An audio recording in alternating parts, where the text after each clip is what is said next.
When people think about their aim, they only think about the mouse part. They usually don't think much about their movement, let alone the movement of the enemy. So in this video, I want to give you the best information and hopefully make you think about your aim in a different way.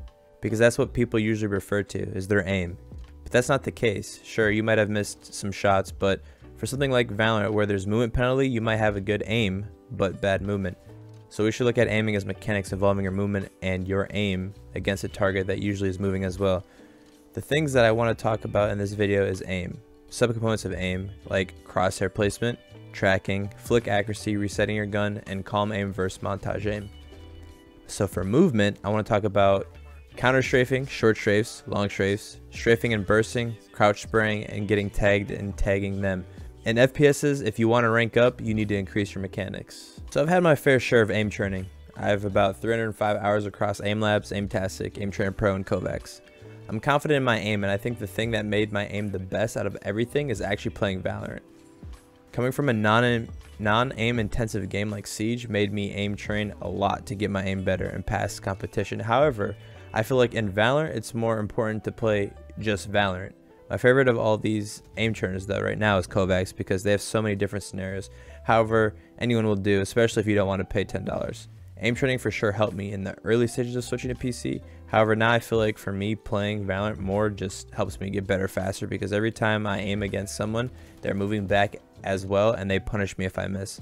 I think aim training is very good at making your hands and ligaments in your wrists and fingers stronger to give you more control when you're aiming. However, there comes a point when you want to be better in ranked or in comp that you need to actually play both ranked and comp instead of just aim training. If you just spend all your time aim training, sure, you'll be putting high scores in on aim training, and yeah, you will be strengthening your muscles, but it'd be like somebody who goes to the gym instead of that person who boxes and all he does is just hit the bag.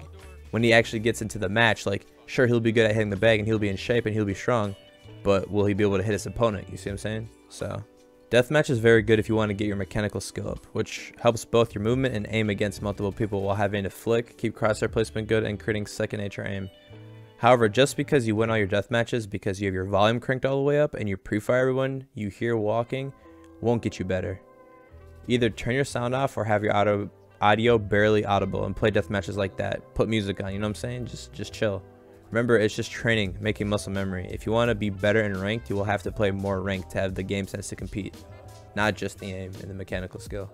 Have you ever been in a gunfight and you're just tapping or bursting way too frequent that you don't let your gun reset, and even though your crosshair's on their head, it won't matter because the bullets aren't going where your crosshairs anymore. It's going to the side or above it.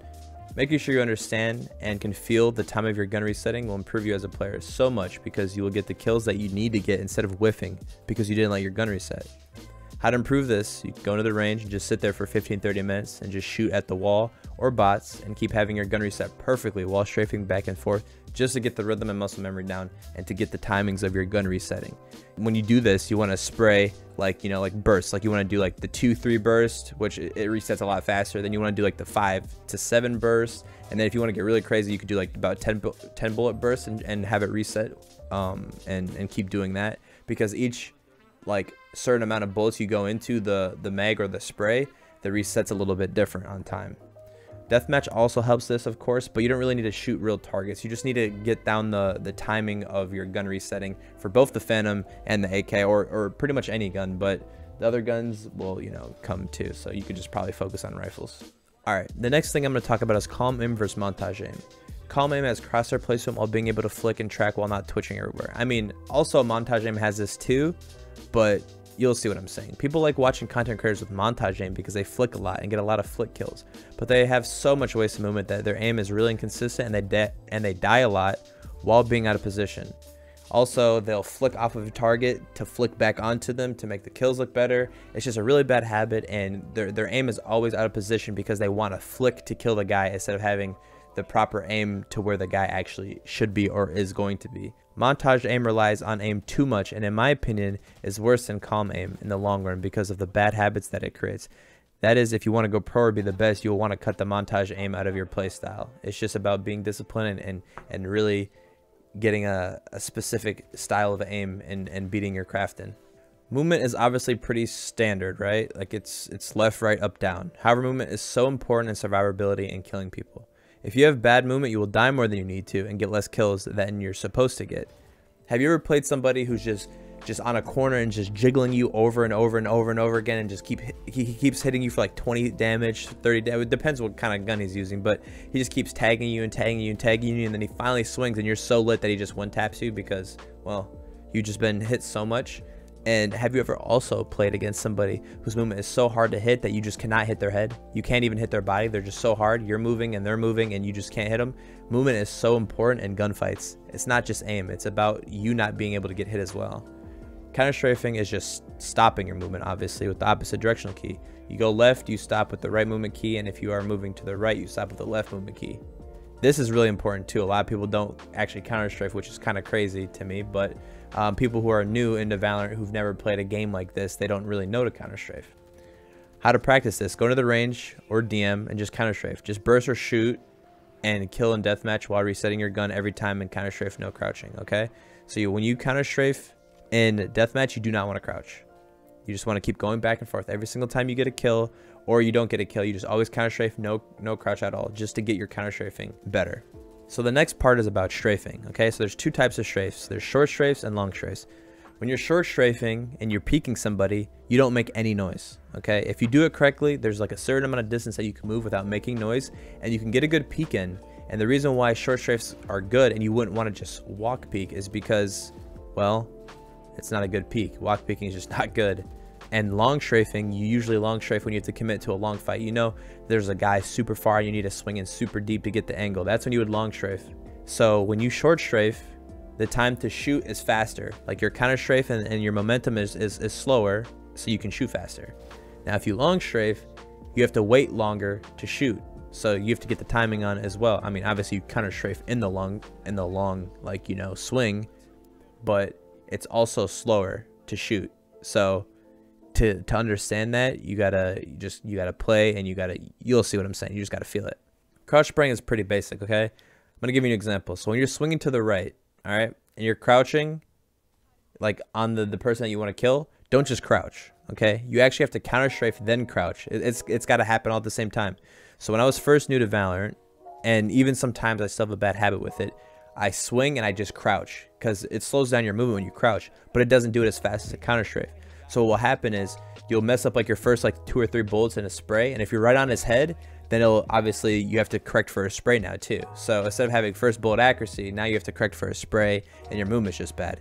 So when you swing and you crouch swing, not like you actually like kneel and then swing into somebody super slow like crab walk, but when you actually are legitly standing up and you swing, you want to swing, counter strafe, crouch on one fluid movement. That will get you a good crouch spray or a good crouch swing, and then you can obviously spray and move while holding the crouch button, and this will keep your accuracy tight, like you're basically not moving. So the last but not least, getting tagged. This is one of the most annoying things to me about Valorant, because it messes up your aim so hard. It's so hard to fight when you're getting tagged.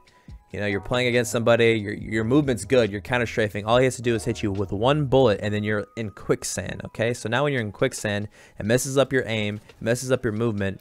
And my best advice is when you get hit like this, you basically just scrap your like going back and forth counter strafing. Just wait, and if he misses you, right, then you can get back in your movement. But fights don't usually last that long. Okay, this ain't Halo, this ain't Apex. You know what I'm saying?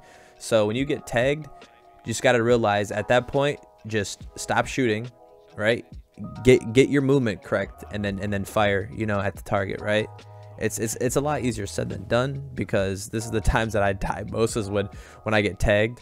But it's also really nice when you tag somebody, right? Like you're going for the head, but you mess up your movement and you hit them in the chest and you slow them down, and then they're an easy shot, right? Or they just panic and crouch, and then you just sit there and tap them in the head, right?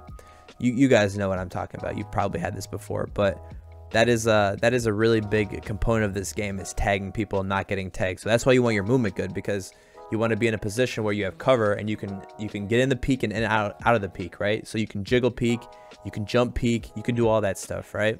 And obviously, if you don't know what jiggle peeking is, it is just getting up on a corner. You don't want to be too close, because what will happen is if you're too close, they'll see your shoulder before you can see them, so they'll shoot you and slow you down. So you want to usually get back off of an angle. You want to get a little bit farther off of an angle, right? And this way, when you're a little bit farther off the angle, you can see them and they can see you at the same time instead of they seeing your shoulder because you're too close. It's just how geometry or angles work, okay? And then jump peeking is obviously explanatory. You jump peek so you're a hard target to hit, and you just basically use this as a spotting technique. But that's literally all of it. That's the big